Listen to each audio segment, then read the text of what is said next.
was it we did not see?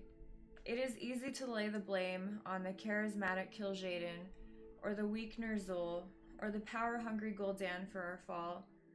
But they asked of each individual orc to pretend that hot was cold, that sweet was sour, and even when everything in us screamed against what we were being told, we followed. I was not there.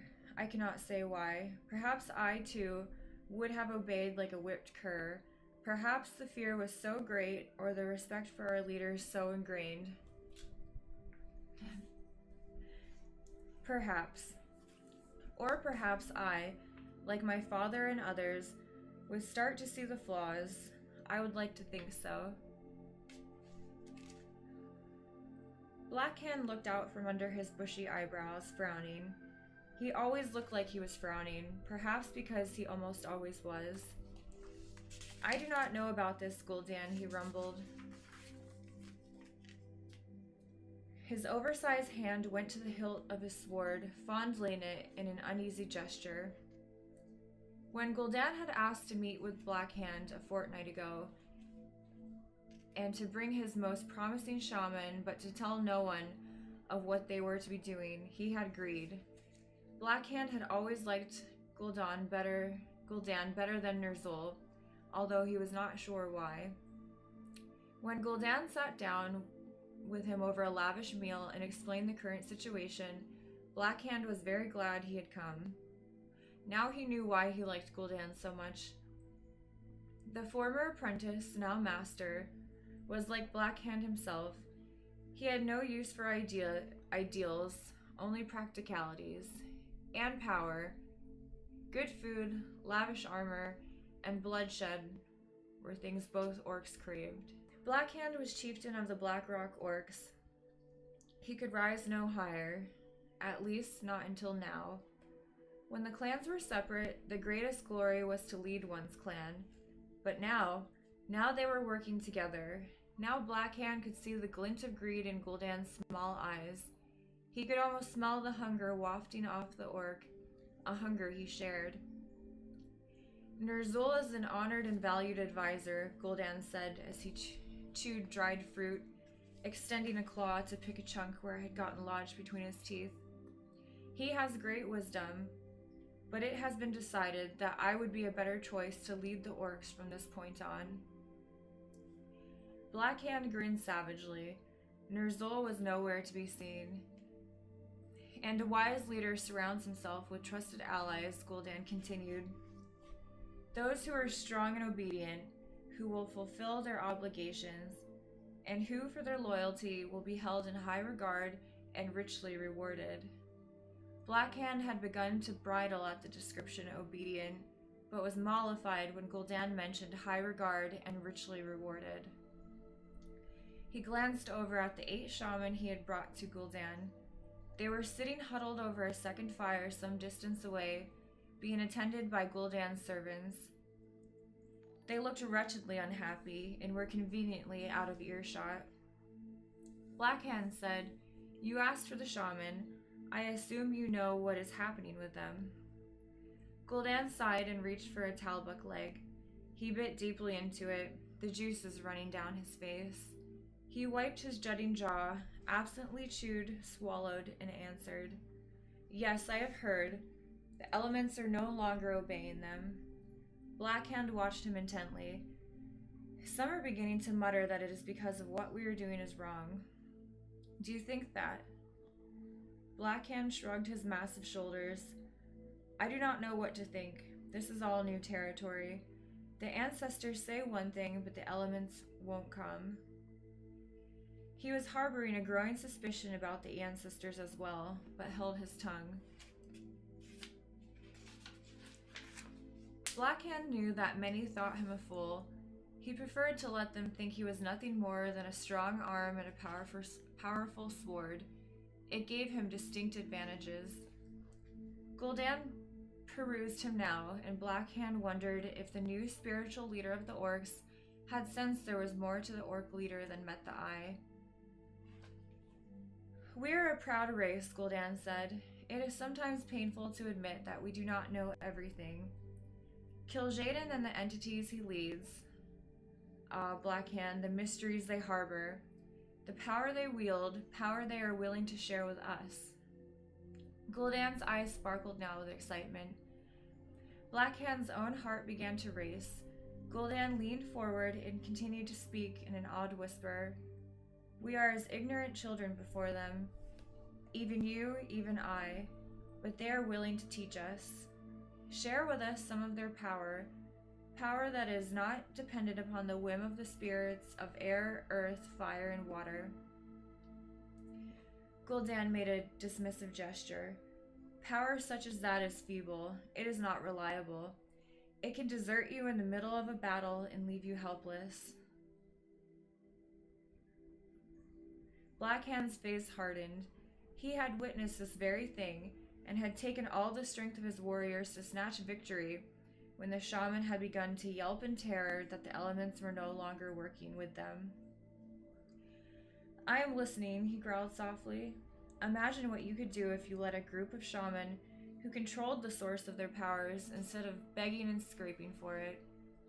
Gul'dan continued, imagine if these shaman had servants who could also fight on your side.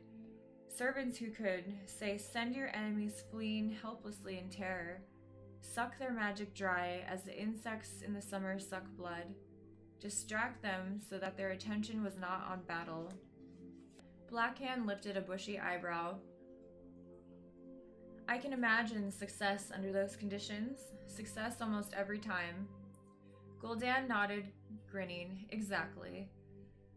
But how do you know this is true, and not some false promise whispered in your ear? Gul'dan's grin widened. Because, my friend, I have experienced this, and I will teach your shaman over there everything I know. Impressive, rumbled Black Hand. But that is not all I can offer. The warriors, I know a way to make you and everyone who fights at your side more powerful, fiercer, deadlier. All of this can be ours if we but claim it. Ours? I cannot continue to waste my time speaking with every leader of every single clan every time they have a complaint, Gul'dan said, waving his hand imperiously. There are those who are in agreement with what you and I think is the best way to proceed, and those who are not. Go on, said Black Hand. But Gul'dan did not, at least not right away. He was silent, gathering his thoughts. Black Hand grasped a stick and poked at the fire. He knew well that most of the orcs, even those of his own clan, thought him hot-headed and impetuous, but he knew the value of patience. I envisioned two groups of leaders of the orcs. One, a simple governing council to make decisions for the whole, its leader elected, its business conducted openly for all to see. The second, a shadow of this group, hidden, secret, powerful, Gul'dan said quietly. This shadow council will be comprised of orcs who share our vision and who are willing to make the necessary sacrifices to obtain it. Black Hand nodded. Yes, I see. A public leadership, and a private one. Gul'dan's mouth stretched in a slow grin. Black Hand regarded him for a moment, then asked the question. And to which one shall I belong? Both, my friend, Gul'dan answered smoothly. You are a born leader. You have charisma, strength, and even your enemies know you are a master strategist. It will be ease itself to have you elected as leader of the orcs. Black Hand's eyes flashed. I am no puppet, he growled softly. Of course not, said Gul'dan, which is why I said you would belong to both. You would be the leader of this new breed of orcs, this horde, if you will, and you will be on the Shadow Council as well. We cannot work together unless we can trust one another, can we? Black Hand gazed into Gul'dan's glinting, clever eyes and smiled. He did not trust the shaman in the least bit, and he suspected that Gul'dan felt the same about him. It didn't matter. They both wanted power. Black Hand knew he did not possess the talents and skills that would enable him to wield the sort of power for which Gul'dan lusted. And Gul'dan did not want the sort of power Blackhand craved. They were not in competition, but in league. What benefited one would benefit the other, not rob him of a thing. Blackhand thought of his family, his mate, Urakal, and his two sons, Rend and Maim, his daughter, Griselda. He did not dote on them the way that the weak Durotan doted on his mate, Draka, of course, but he cared for them. He wanted to see his mate bedecked in jewels, his sons and daughter revered, as befitted the children of Blackhand. Out of the corner of his eye, he caught a movement. Turning, he beheld Ner'zhul, once the powerful and now the discarded, slipping out of the door of the tent. "What about him?" Blackhand asked. Gul'dan shrugged. "What about him? He means nothing now. The beautiful one wishes him kept alive for the moment. He seems to have something special in mind for Ner'zhul. He will still be a figurehead. Love of Ner'zhul is too ingrained in the orcs to cast him aside just yet, but do not worry, he is not a threat to us." "The Blackrock Shaman, you say you will train them in these new magics, the magic that you yourself have studied, that they will be invincible." "I will train them myself, and if they adapt well to the new arts, I will place them first among my new warlocks." Warlocks. So that was the name of this new type of magic. It had an interesting sound to it. Warlock. And the Blackrock Warlocks would be the first ones chosen. "Blackhand, chieftain of the Blackrock clan, what say you to my proposal?" Blackhand slowly turned toward Gul'dan. "I say, hail to the Horde, and hail to the Shadow Council." It was an angry crowd that showed up on the foot of the sacred mountain. Durotan had sent out messages to others he trusted, and had received confirmation that the elements indeed had shunned the shaman. One particularly painful report came from the Bone Chewer clan. Their entire party had fallen to the Draenei. Their annihilation remained a mystery until a few days later, when a shaman who had stayed behind tried to heal a sick child. Now they were coming, the clan leaders and their shaman, to meet with Ner'zhul and demand an explanation. Ner'zhul came out to greet them, waving his hands, and asked for silence. "I know why you have come today," he said. Durotan frowned. Ner'zhul was so far away that he seemed a mere speck, and yet Durotan could hear him perfectly. He knew that usually Ner'zhul achieved this feat by asking the wind to bear his words so that all could hear him. Yet if the elements had indeed refused the shaman, how was that possible? He exchanged glances with Draka, but both remained silent. "It is indeed true that the elements no longer answer the shaman's call for aid," Ner'zhul kept speaking, but his words were drowned out by angry shouts. He looked down for a moment, and Durotan regarded him closely. The spiritual leader of the orcs looked more frail, more downtrodden than Durotan had ever seen. Of course, Durotan thought. After a few moments, the shouting died down. The orcs assembled were angry, but they wanted answers more than they wanted to vent their rage.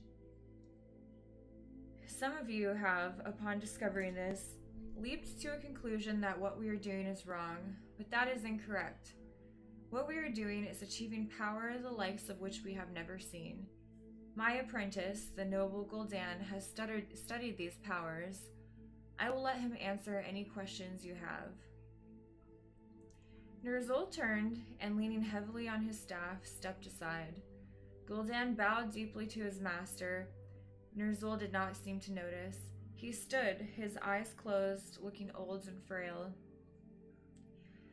In contrast, Durotan had never seen Gul'dan look any better. There was a new energy about the orc, a strong sense of confidence in his bearing and in his voice when he spoke.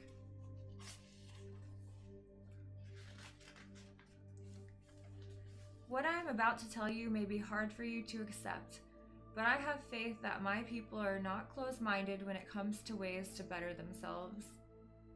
His voice was clear and strong. Just as we were surprised and awed to learn that there were powerful beings other than the ancestors and the elements, we have discovered that there are ways to harness magic other than cooperating with the elements. Power that is not prededicated on asking or begging or pleading. Power that comes because we are strong enough to demand it to come, to control it when it does, to force it to obey us, to bend it to our will rather than the other way around.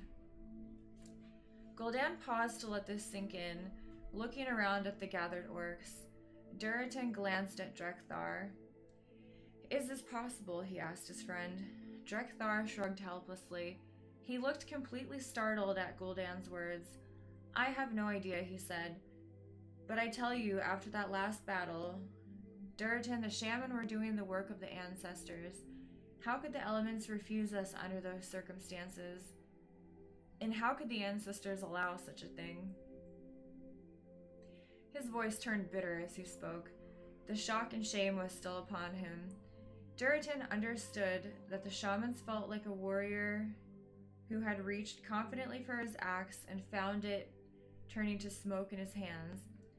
An axe a trusted friend had given him, an axe he had been asked to use in a good cause.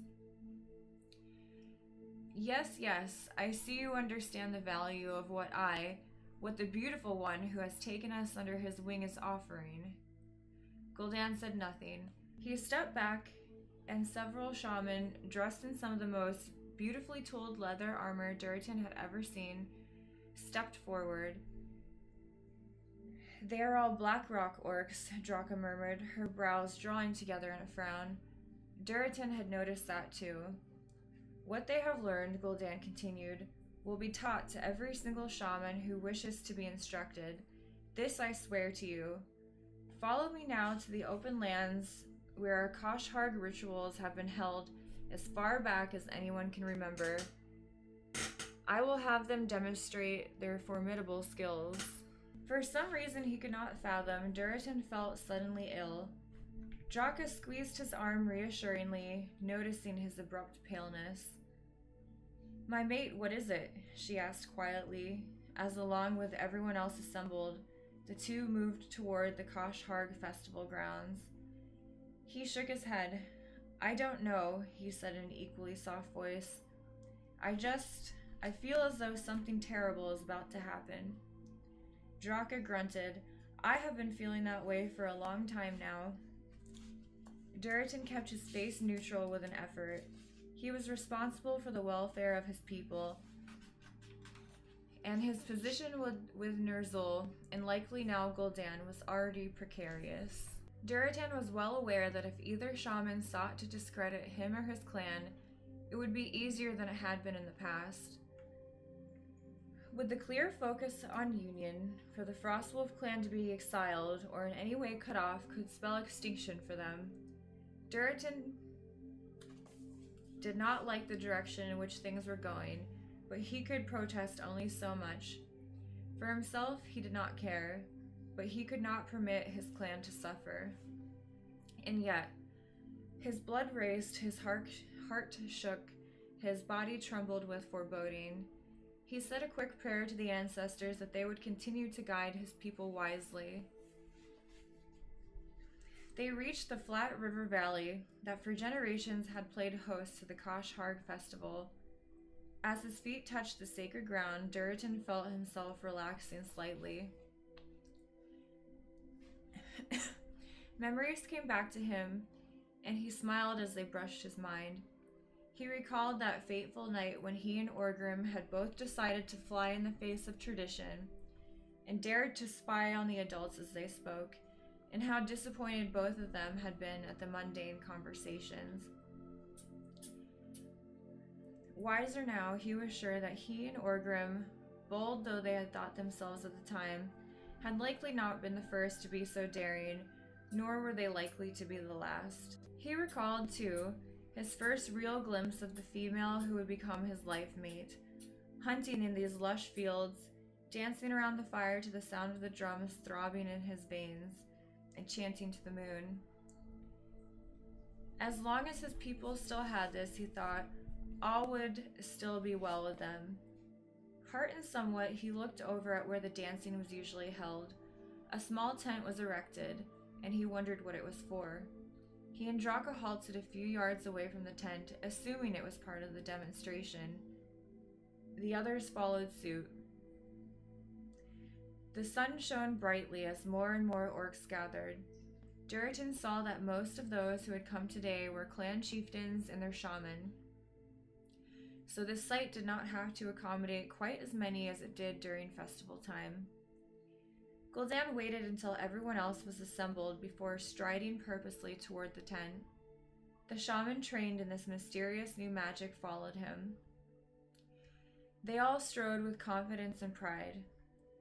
Coming to a halt in front of the tent, Gul'dan beckoned to a few of the Black Rock warriors, who stepped forward and stood at attention.